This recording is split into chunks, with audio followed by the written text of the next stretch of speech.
নমস্কার বন্ধুরা, আজকে আমি রান্না করব চিকেনের ঝোল। তো চিকেনের ঝোল করতে কি কি লাগছে, এখানে লাগছে চিকেন, অল্পই চিকেন ছিল বাড়িতে, তো ওইটা দিয়ে রান্না করব চিকেন। এখানে আমি আদা, রসুন আর শুকনো লঙ্কা পেস্ট করে নিয়েছি পরিমাণ মতো। লাগছে পরিমাণ মতো পেঁয়াজ, আলু, আমাদের বাড়িতে আলু সবাই কম খায় তাই অল্পই আলু দিয়েছি, আর লাগছে টমেটো, অল্প টমেটো। আর এখানে লাগছে সর্ষের তেল, ধনে গুঁড়ো, হলুদ, আর আমি সামান্য পরিমাণে একটু শাহি জিরে আর এটাকে কি বলে দারচিনি আর 2-3টে গোটা গোলমরিচ রেখেছি, এটা ফোড়নে দেব। কড়াই আমি সর্ষের তেল দিয়ে নিচ্ছি পরিমাণ মতো। এবার তেলটা একটু গরম হোক। আমার তেলটা গরম হয়ে গেছে। এবার আমি যে গোটা ফোড়নে শাহি জিরে,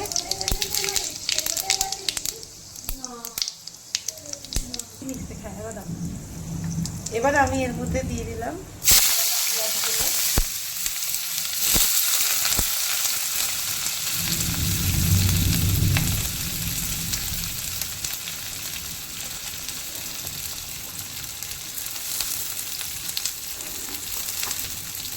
আর দেবো পরিমাণ মতো নুন, যেটা আমি বলতে ভুলে গেছিলাম, সামান্য নুন। পেঁয়াজগুলো একটু হালকা করে ভেজে নেব। একটু ভাজা গেছে, এর মধ্যে আমি দিয়ে দিলাম কুচনো টমেটো। এই টমেটো আর পেঁয়াজটা একটু ভালো করে সেদ্ধ হয়ে যাবে, নরম হয়ে যাবে। এবার আমি এখানে দিয়ে দিলাম এই আদা, রসুন আর শুকনো লঙ্কার পেস্টটা পরিমাণ মতো যতটা লাগবে। এবার এটাকে আমি ভালো করে কষিয়ে নেবো 1 মিনিট ধরে।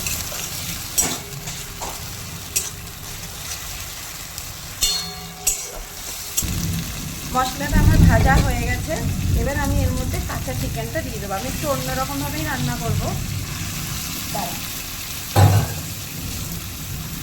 এবার এই মশলাটার সাথে ভালো করে চিকেনটাকে মাখিয়ে আমি সেদ্ধ হওয়ার জন্য ঢাকা দিয়ে রেখে দেবো। আমি এইরকমভাবেই কষাবো। এখন আমি কোনো গুঁড়ো মশলা দেবো না। কেটে রাখা আলুগুলোও দিয়ে দেবো, একসাথে চিকেনের সাথে সেদ্ধ হয়ে যাবে। অল্প চিকেন তো তাড়াতাড়ি সেদ্ধ হয়ে যাবে, তখন আর আলুগুলো সেদ্ধ হবে না।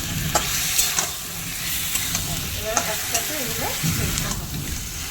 এবার আমি ঢাকাটা খুলছি, এবার দেখি জল বেরিয়ে গেছে।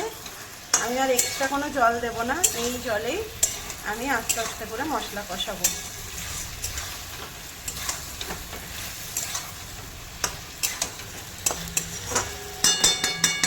এবার এর মধ্যে আমি সামান্য হলুদ গুঁড়ো পরিমাণ মতো যতটা লাগবে আর ধনে গুঁড়ো দিয়ে দেবো। জিরে গুঁড়োটা আজকে নাই, জিরে গুঁড়োটা দিতে পারলাম না।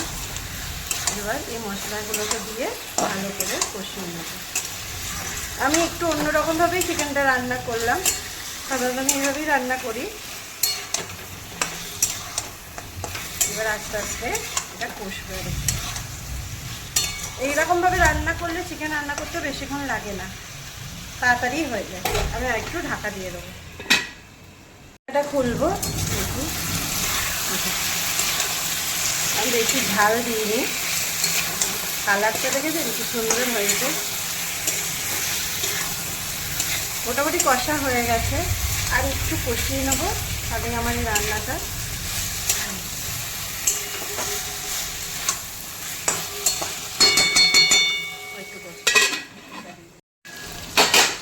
দেখুন, দেখাও জুম করে, ভালো করে তেল ছেড়ে গেছে, দেখতেই পাচ্ছেন তেল পুরো ছেড়ে গেছে একদম। কারণ আমার মাংসটা ভালোভাবে কষানো হয়ে গেছে। আমি একদম ইজি ওয়েতে রান্নাটা করলাম, আপনারা এইভাবে করবেন, দেখবেন ভালো লাগবে। এবার আমি জল দিয়ে দেব, অল্প জল দিয়ে দিলাম। এবার ঢাকা দিয়ে দেবো।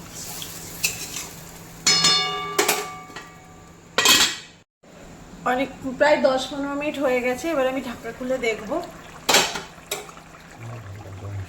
আলুটা সেদ্ধ হয়ে গেছে, দেখুন আলুটা সেদ্ধ হয়ে গেছে। একটু পাতলা পাতলাই করেছি রান্নাটা, বেশি মশলা দিইনি।